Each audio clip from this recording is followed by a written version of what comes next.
अब आप जो है इसमें अब आगे बढ़ते हैं हम लोग। तो मानचित्र पर सिंधु नदी को एक बार देखिए आप। ठीक है, मानचित्र पर जो है सिंधु नदी को देखिए। सिंधु नदी जो है आपकी यहाँ पे है। ठीक है, सिंधु नदी और इसकी जो सहायक नदियाँ यहाँ पे है, ये सब सिंधु नदी की सहायक नदियाँ हैं। झेलम नदी है, चिनाब नदी है, रावी है, सतलज है, ये सहायक नदियाँ हैं। ठीक है, सहायक नदियाँ किसे कहते हैं? सहायक नदियाँ उसे कहते हैं जो आके एक दूसरी नदी में मिल जाती है, तो उसको हम सहायक नदियाँ कहते हैं। ये बात यहाँ पे लिखा हुआ भी है, आप इसको पढ़ लीजिए। ठीक है ना, समझ लीजिए, यहाँ पे लिखा हुआ भी है कि सहायक नदियाँ उन्हें कहते हैं जो एक बड़ी नदी में मिल जाती है। और इसी सिंधु नदी के किनारे आज से लगभग 4700 वर्ष पूर्व इसी नदी के किनारे जो है 4700 वर्ष पूर्व जो है आरंभिक नगर जो है फले फूले।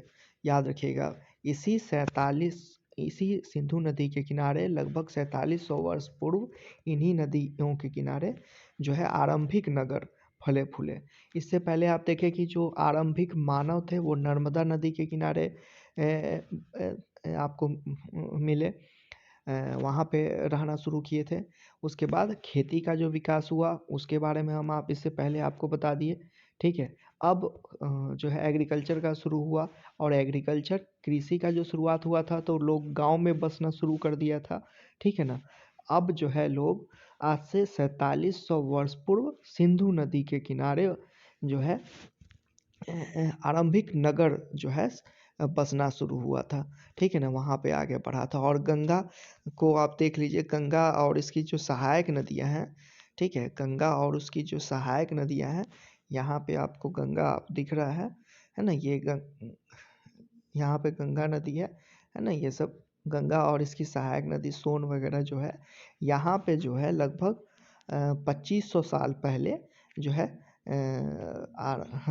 नगरों का विकास हुआ था। ठीक है ना, गंगा नदी के किनारे। और एक और बात है, समुद्र तट के किनारे भी जो है, ठीक है, समुद्र तट के किनारे भी लगभग 2500 वर्ष पूर्व, और गंगा नदी के किनारे भी लगभग 2500 वर्ष पूर्व जो है ये गंगा नदी और सहायक नदियों के किनारे भी लगभग 2500 वर्ष पूर्व आरंभिक नगरों का विकास हुआ था। ठीक है, याद रखिएगा।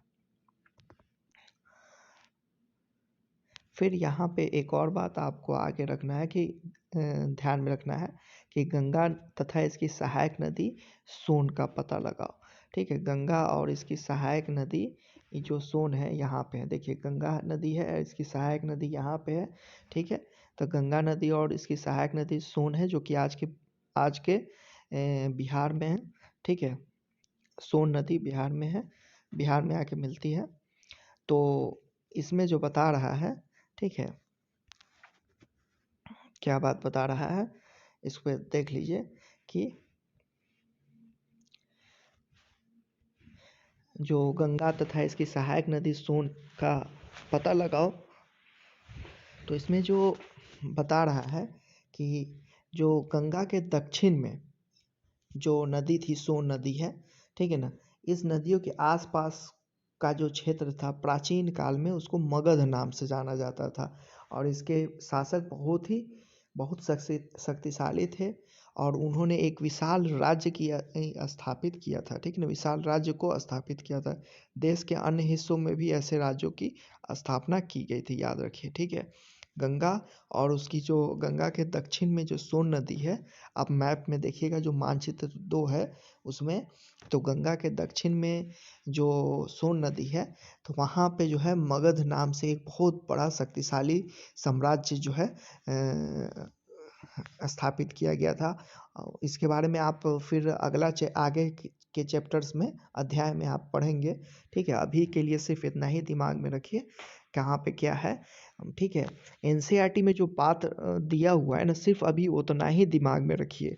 आप एनसीईआरटी को अगर पढ़ रहे हैं तो ठीक है, एक एक करके जो है क्रमानुसार आगे बढ़ते चलिएगा। ठीक है, यहीं पे अगर हम पूरा डिटेल में बात करने लगेंगे तो फिर थोड़ा सा हमको लगता है कि प्रॉब्लम होने लगेगा। पहले जो बात एनसीईआरटी में दिया हुआ है यहाँ पे, बस उसको पहले फर्स्ट ऑफ ऑल दिमाग में रखिए। ठीक है, तो गंगा नदी और जो है उसका ये जो सहायक नदी सोन नदी है, वहाँ पे मगध नाम से एक बहुत शक्तिशाली साम्राज्य का की स्थापना हो चुकी थी। और याद रखिएगा कि और भी देश के अन्य हिस्सों में भी ऐसे राज्यों की स्थापना जो है की गई थी।